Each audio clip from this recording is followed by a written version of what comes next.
ఏం చేస్తాడు? అటు తిరిగిన నాలుకలు ఇటు తిప్పుతాడు. నీకు వ్యతిరేకంగా ఉన్న నాలుకలు నీకు అనుకూలంగా తిప్పుతాడు. ఆయనకి చేత నవ్వును. దానికోసం అవసరమైతే ఒక అద్భుతం చేస్తాడు. దావీదుని చూసి ఎంతమంది ఎన్ని అనుకొని ఉంటారు పాప. యుద్ధ భూమిలోకి వెళ్తుంటే కత్తి కటారు కూడా లేకుండా చేతి కర్ర తీసుకొని ఒడిశాలు తీసుకొని యుద్ధ భూమిలోకి వెళ్తుంటే ఏమనుకొని ఉంటారు? ఎన్ని అనుకొని ఉంటారు దావీదుని? ఇంతమంది ఉండి ఆఖరికి ఓ పిల్లోడు వెళ్ళాల్సి వచ్చింది ఆ యుద్ధ భూమికి, సిగ్గు సిగ్గు అని ఒకడంటే, ఇంకొకడు ఏమని ఉంటాడు? వాడి సంగతి వీడికి తెలియదు. వీడు మొత్తం 5 అడుగులు లేడు, వాడు 12 అడుగులోడు. అసలు వాడాడా ఈడాడా?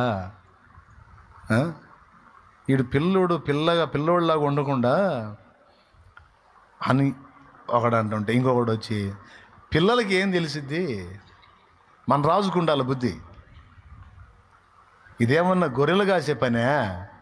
అరే యుద్ధం, వాడి మీదకి వెళ్ళడానికి మనకే గుండె చాల. వాడి ఈట చూడు ఎంత పొడుగుందో.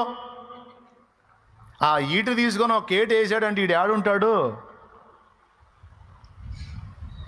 ఈ మాటలన్నీ జరిగి ఉంటాయో ఉండవు? మీరు ఊహించండి, ఏం జరిగి ఉంటాయి? ఇలా ఈ మాటలు జరిగి ఉంటాయా? కనీసం కొన్నన్నా దావీదు చెవిని పడి ఉండవా? మరి దావీదు ఏం చేశాడు? పౌలు జాడించి వేస్తే దావీదు దులిపేశాడు.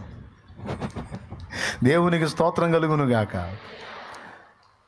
దావీదు దులిపేశాడండి. పౌలేం జాడించేశాడు, దావీదు దులిపేశాడు. ఏడిసారి ఎదవలరా పొండ్రా.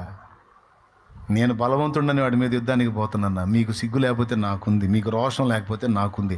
నా దేవుణ్ణి తిడుతున్నాడు రా వాడు. నా దేవుణ్ణి తిడతంటే ఆ తిట్లు విని ఊరుకునే కంటే సచ్చింది మీరు. కాబట్టి నేను నా వల్ల కాదు, నేను వెళ్తాను, చచ్చిపోతా అవసరమైతే. నా దేవుడు మెచ్చుతాడు.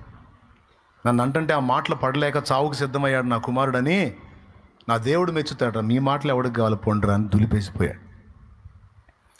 పోయి యుద్ధాన్ని గెలిచాడు, దేవుడు గెలిపించాడు. ఆ తర్వాత ఈ నోళ్ళు ఎటు మారి ఉంటాయి? చిన్నోడు అనుకున్నాం కానీ భలే కొట్టాడు. ఎవరబ్బాయి? ఎస్ఐ కొడుకు అంట. ఎస్ఐ కొడుకా? అసలు వాళ్ళ నానే అసలు మామూలోడు కాదు, ఒట్టిది ఏం లేదు. ఎన్ని రకాలుగా పొగిడుంటారో అంతకుముందు ఎన్ని రకాలుగా విమర్శించుంటారో. విమర్శకుల విమర్శలు, నిందించే వాళ్ళ నిందలు, తృణీకరించే వాళ్ళ మాటలు నీవు లక్ష్య పెట్టద్దు.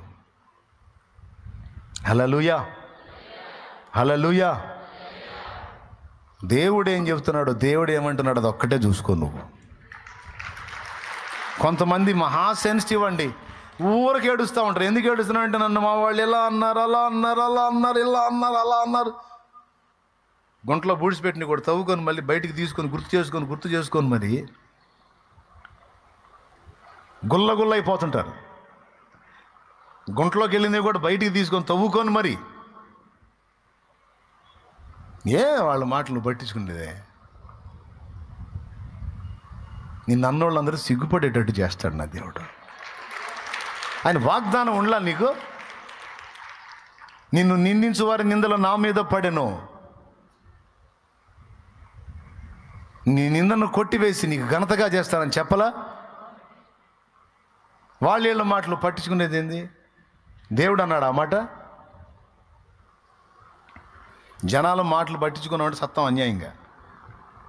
కొంతమంది పేషెంట్లు ఉంటారు మంచాన్ని పడి, వాళ్ళ దగ్గరికి వచ్చి ఒక్కొక్కళ్ళు మాట్లాడే మాటలు ఉంటే మామూలుగా ఉండవు.